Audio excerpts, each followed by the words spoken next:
I am going to, for the first time in a long time, utilize this chair. If you have been here with me before, I don't have a tendency to sit. I have a tendency to pace and to move, and I promise you I will be doing that before it's all said and done.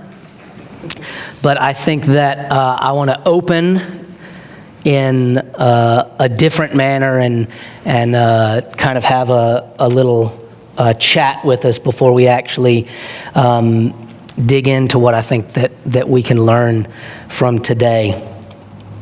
I have had a conflicting week because I have been here and I have participated in and listened to us talk the last 6 weeks, 8 weeks, 6 months, 8 months, depending on when we first had this conversation about, regardless of what happened Tuesday night, God was not going to be surprised. And regardless of the outcome, he was still on his throne. And so, as I prepared for today, I had two thoughts going back and forth. Number one, doesn't matter. Speak about something that needs to be spoken about, speak about a story from the Bible, talk about a lesson that we can learn. Completely ignore the election, doesn't matter. We've been telling everybody God is on his throne. We're going to continue to worship him and trust in him. The other side is watching everyone's reaction. The last 48, 72, 96, however many hours past we are now, and seeing both angst and fear and jubilation and all the range of emotions that some of you have gone through and that others have gone through publicly, privately, through social media, through one-on-one conversations. And so I felt like, as somebody who is going to be leading us, that we have to address it. And we have to remember the significance of our title. And our first title is that of follower of Jesus. And so I have done everything that I can today to put myself on the razor-thin line that our media has created to not lean one way or the other. I am wearing red and blue today. I have a blue shoelace on this shoe, and I have a red shoelace on this shoe. I am wearing red socks, so I am wearing a blue tie. If you hear me say anything today that leads you to believe that I am endorsing or speaking ill of your candidate, that's on you. That is not the lens I am bringing to today. I am speaking to you as a follower of Jesus. So what I hope is that at no point today do you feel as if this has become a political conversation, because my intention is to use what happened this week to remind us that regardless of the situation, there is a specific way and a specific manner in which we are to act. And our actions, be it our words or our lives, have the ability to drive people to or drive people away from God. So we're going to talk today about Joshua and Caleb. Joel sends me a text message or asks me each week, and he does this with Pastor Doug as well, what are your verses that you're using today so he can get the page number and things like that. And Joshua and Caleb's story is like 2.5 chapters. So I obviously couldn't send him 2.5 chapters, though I thought about it just to see what his response would be. So I'm going to give you a little summary of Joshua and Caleb, and then we're going to read a couple verses and see what it is that we can learn about our lives based on Joshua and Caleb. So Joshua and Caleb were leaders of their tribes with the Israelites. God had delivered the Israelites from Egypt, taken them through. Moses had parted the sea. Everything was, going well. And then the Israelites start complaining, which is something that they're apt to do as you read through history. They didn't want manna anymore. They wanted meat. They wanted quail. So funny story, God's like, oh, you want quail? I'll give you quail.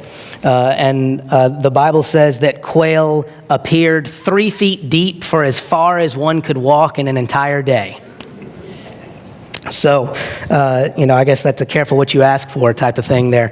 But they get to the edge of the promised land, and Moses sends in 12 spies, one from each part or each tribe of the Israelites, and Caleb is one of those, and Joshua is one of those.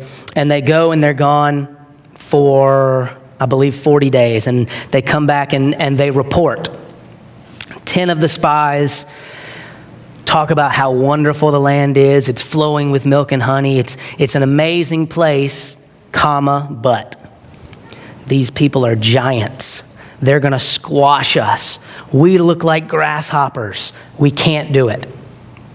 Joshua and Caleb say, this place is amazing. It's flowing with milk and honey. It's beautiful, but these people are giants, but God is on our side. And the 10 begin to build this fear and this word that the Israelites are not going to be able to win. And Joshua and Caleb try to remind people about the promise of God. And so that's the backstory to what we're about to pick up. We're going to be in Numbers chapter 14.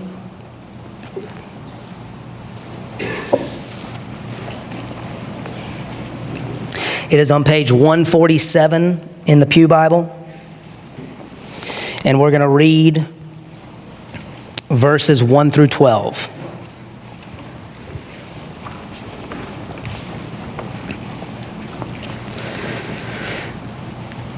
Verse 1, that night, all the members of the community raised their voices and wept aloud. All the Israelites grumbled against Moses and Aaron, and the whole assembly said to them, if only we had died in Egypt or in this wilderness. Why is the Lord bringing us to this land only to let us fall by the sword? Our wives and our children will be taken as plunder. Wouldn't it be better for us to just go back to Egypt? And they said to each other, we should choose a leader and go back to Egypt. Then Moses and Aaron fell face down in front of the whole Israelite assembly gathered there. Joshua, son of Nun, and Caleb, son of Jephunneh, who were among those who had explored the land, tore their clothes and said to the entire Israelite assembly, the land we passed through and explored is exceedingly good.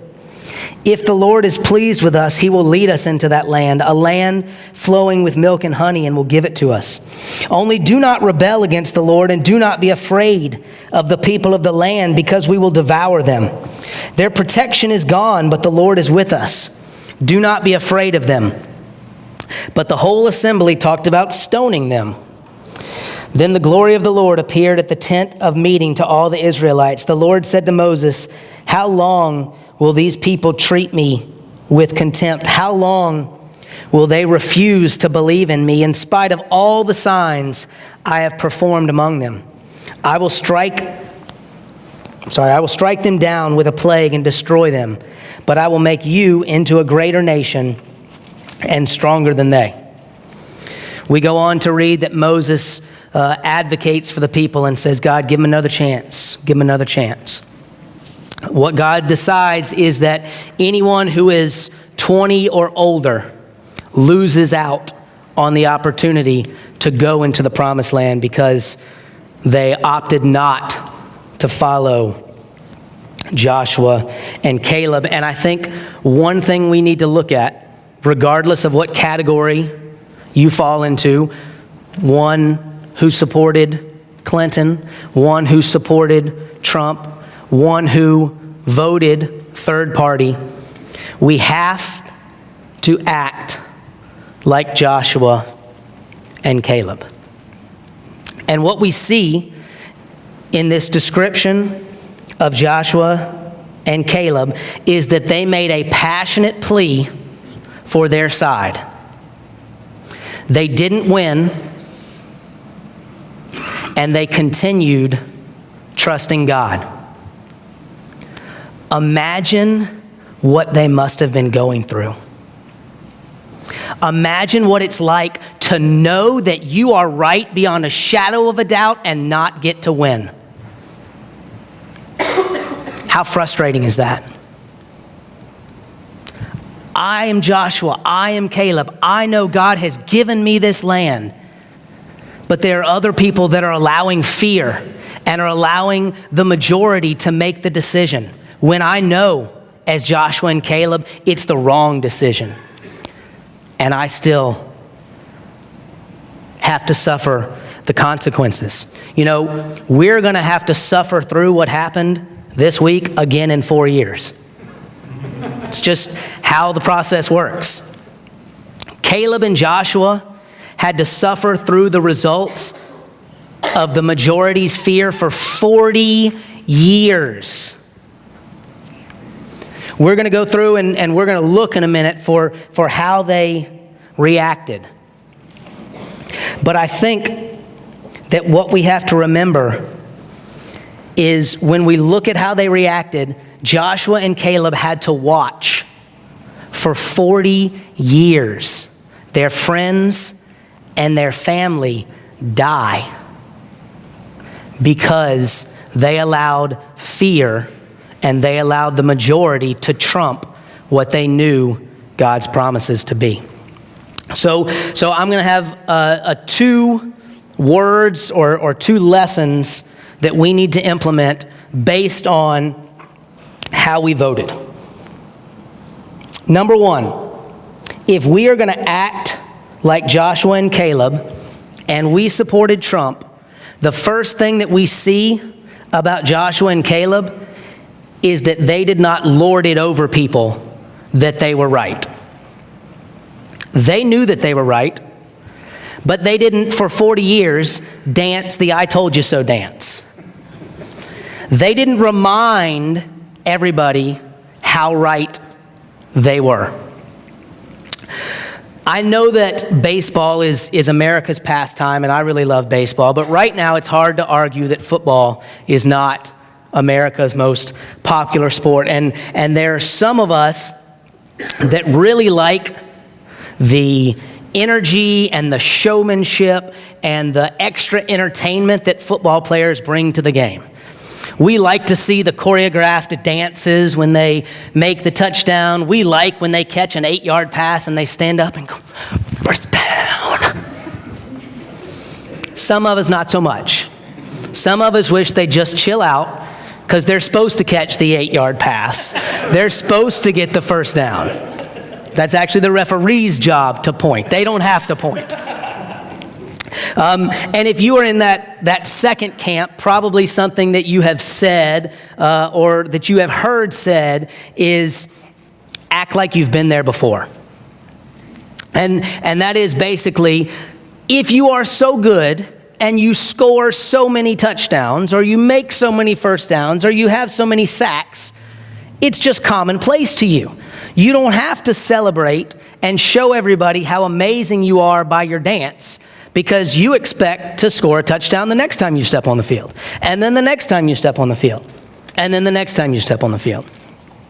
It is no secret, if you know me, that I am a fan of the Georgia Bulldogs. I promised Vernon that I would reference Georgia today since they beat Auburn yesterday. But our best running back is Nick Chubb. And Nick Chubb embodies the understanding or the thought of act like you've been there before. Scores a touchdown, hands the ball to the referee, high five, hug, anything like that. Go back to the sideline, get you a drink of Gatorade, get you a drink of water, get you a drink of Powerade, whatever. Get ready to go out and do it again. One of his teammates, who's very active on Twitter, talked about an interaction that he had with Nick Chubb, and he was saying, you don't Instagram, you don't Snapchat, you don't tweet. What's up? Why aren't you involved in social media? And his response was this: have you ever seen a Lamborghini commercial? And the guy said, no. And he goes, Lamborghinis don't need to advertise.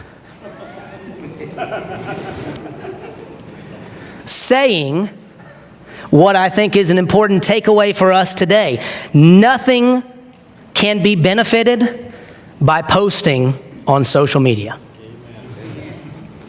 Nick Chubb is not going to write on his Twitter account what a great running back he is. And Doug Cooley, my best Gator friend fan, is going to say, you know what? I don't want to follow the Gators anymore. Nick Chubb tweeted on Twitter. He's a good running back. I'm going to follow him now. There is nothing that can be gained from telling people how awesome you are through social media. Let your job, in this case, the job of being a running back, do all the talking that needs to be done. Nobody from Georgia Tech is all going to sudden become a Georgia fan because Nick Chubb told him how great of a running back he was. The second thing that I think is imperative if you supported Trump and you're going to act and live like Joshua and Caleb is to reach out, to love, and to care for those who voted differently from you. And I want you to hear the end of that statement. These are not people who oppose you. These are people who voted differently from you. Galatians 6, Paul tells us, carry each other's burdens, and in this way you will fulfill the law of Christ. I read all through Numbers. There's no evidence that Joshua and Caleb turn within themselves and try to just handle everything by themselves from here on out. There's no evidence that they try to badmouth or talk about how dumb the other 10 spies were and how they should have known the whole time what was going on. Joshua and Caleb were selected to be spies because they were leaders before.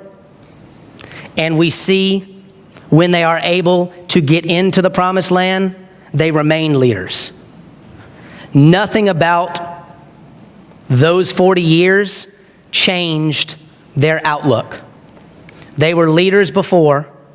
They stayed with the Israelites, worked together, and were leaders afterwards. I encounter and engage with people who believe differently than me, who don't go to church, who, maybe don't believe in God, follow a different religion. And I have to clarify things about myself when I tell them that I am a Christian. And honestly, that's not fair. Why should I be judged based on their experience of somebody else? I have to say things like, I'm a Christian, but I'm not that kind of Christian. I go to a Baptist church, but it's not one of those Baptist churches. I teach science and I work for the church, but I believe that science and religion can be compatible. I know that I'm called to love you regardless of who you love, regardless of what you believe, and regardless of where you're from. And that's hard. And I'm going to get it wrong, and I'm going to screw it up. I'm going to try to apologize, but what I'm trying to do today is be more like Jesus than I was yesterday. Don't stand for a joke, for a comment, for a sideways glance that promotes racism or that promotes sexism, you are allowing discrimination of human beings that were created by the God that you claim to worship. Don't let it happen in your presence and ask the question why somebody thinks this about me.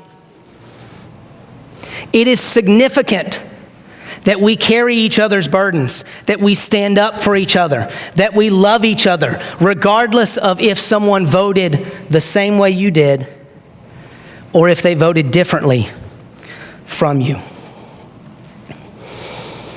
If you supported Hillary Clinton and you want to live your life in a manner that would align with what Joshua and Caleb did, understand that being right doesn't always mean winning. I look at this, and now that I'm a parent, a lot of things kind of convert into parental stories, but I think about James. He's 3. He's a boy. If you've never met a 3-year-old boy, they like to run everywhere. We live 3 houses down from the church. There's a nice sidewalk all the way from our house to the church. He likes to run on this sidewalk. Numerous times I have asked him, I have encouraged him, I have directed him, James, if you're going to run in the grass. Sometimes he does that. Other times he opts not to do that. Could be forgetfulness, could be willful disobedience, could be the fact that he knows you just don't get as good traction running in the grass as you do running on the sidewalk. Whatever it is, every few times, run, splat.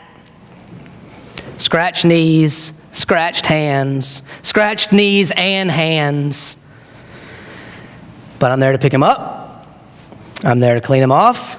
And then we have this conversation. James, was it a good idea to run on the sidewalk? No. Why? Because I fell and got hurt.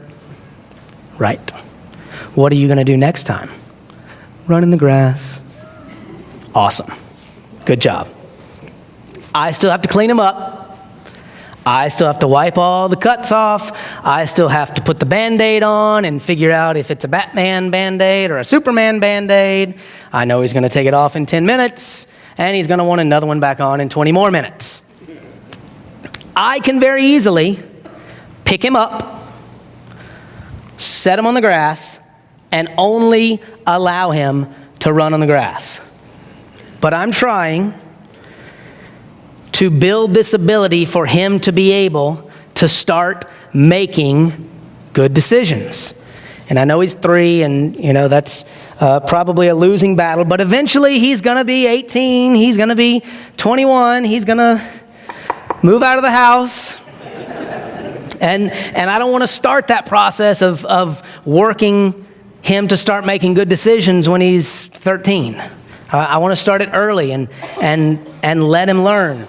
And honestly, I read this story and I'm like, why didn't God just step in? Why didn't he just say, okay, 10, I hear you, but you're wrong. Sorry. Joshua and Caleb are right. We're going to the promised land. Why? And I think about the 13 to 19-year-old Israelites who spent those 40 years watching their parents and their grandparents and their uncles and their aunts die in the desert because they allowed fear to drive them versus God's promises to drive them.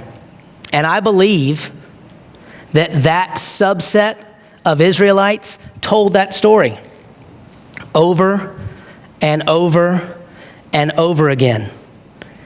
And it was a graphic lesson, but it was one that would never be forgotten. They were able to move into the promised land, and we read in Joshua, the land rested from war. when the Israelites moved in. Now, I know there's more history and they, had a tendency to foul it up again. But I think that it's significant that we know that winning does not always equal being right.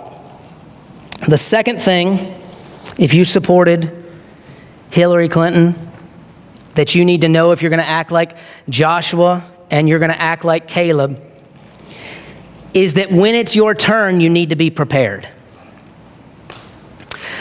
And I had this conversation with my dad on Friday, and I told him, a little bit about what I was going to do and how I was going to try to balance, back and forth without making it look like anything is going one way or the other. And, he reminded me the three things you don't talk about at Thanksgiving dinner is money, politics, and religion. And I was hitting 2 of the 3 right here this morning. So good luck with that. I'm going to see if I can work money in, maybe before it's all said and done so I can have the trifecta.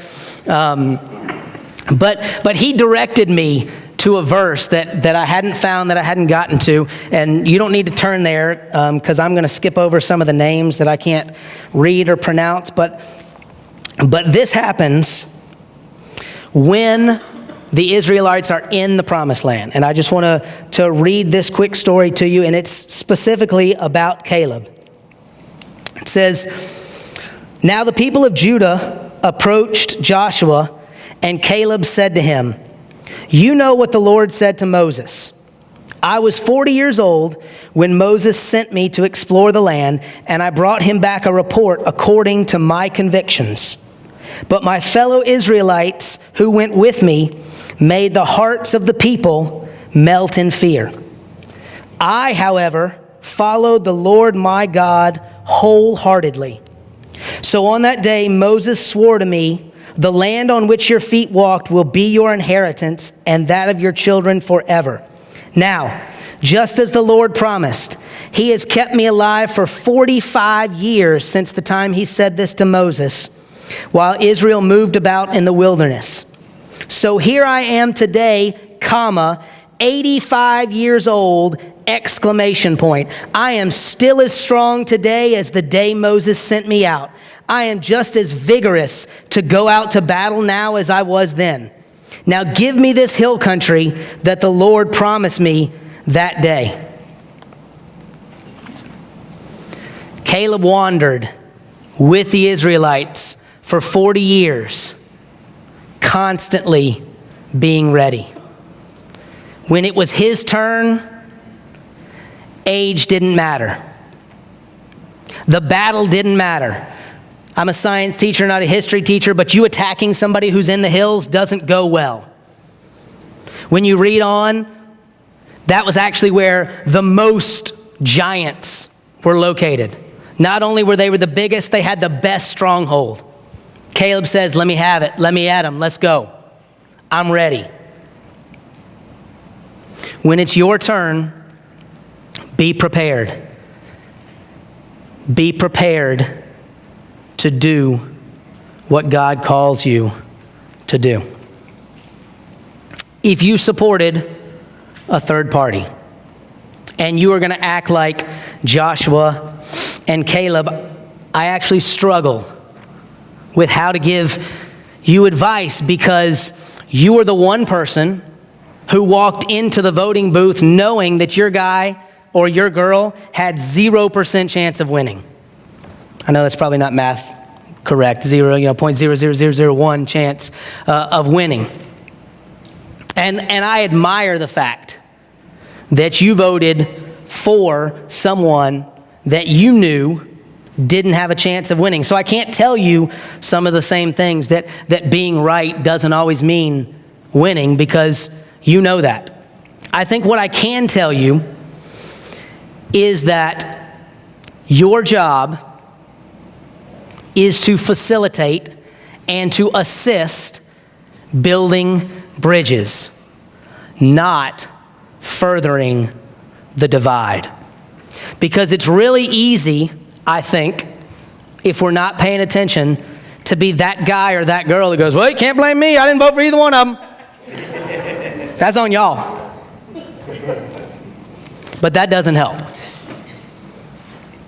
And what we all have to do is we all have to help. I can't imagine that Joshua and Caleb, were walking through the desert, looking out there going, is it me, guys? Is that milk and honey? Oh, no, that's just sand. That's just sand. Milk and honey was in the promised land where I told you to go, but you didn't want to listen to me. Build bridges, enhance unity. As a teacher, one of the most frustrating things that I experienced was being out and having a substitute. Number one, it's kind of hard to get a substitute. Number two, they don't always implement well what you had planned for them to do. Lots of different things that throw a wrench in your plans sometimes. But what was difficult for me is when I would come back and I would have a note from the sub talking to me about how bad my kids were, or how they misbehaved, or I would get a text or a phone call from another teacher, hey, I had to step into your class and get them to calm down, or get them to chill out, or stop messing with stuff, or stop messing with the sub. And I would come in the next day, and they could tell from my disposition it wasn't going to be fun. And I would begin by either reading the note or talking about what I heard that they did, or what I heard that they said, and I could never even finish before the excuses started coming. But Mr. Stuckey, they said we couldn't talk, and you always let us work in groups. I don't want to hear it. But I had to go to the bathroom, and I don't want to hear it. But it wasn't fair. I don't care. You are responsible to me. My name is on your report card. My name is on your schedule. I don't care if a sub stands in here and tells you you are not allowed to speak to anybody for all 90 minutes. Your actions are a direct reflection on me. And I think the same goes for us as followers of Jesus. Regardless of the emotions that you have gone through, we are responsible to God. The God who loved us so much, he sent his son in our place. If we act or live or speak in a manner that drives people away from God, we need to spend some time in the mirror. We need to spend some time reflecting on what our job is on this planet. I would encourage you that if the news is making you angry, turn it off. That if the radio is frustrating you, turn it off. Because that's what they're there for. The angrier you get, the happier you get, the more your emotions move to either side, the more that they have you. It's our job to let God have us, not to let the news or the media swing us one way or the other. Let's pray.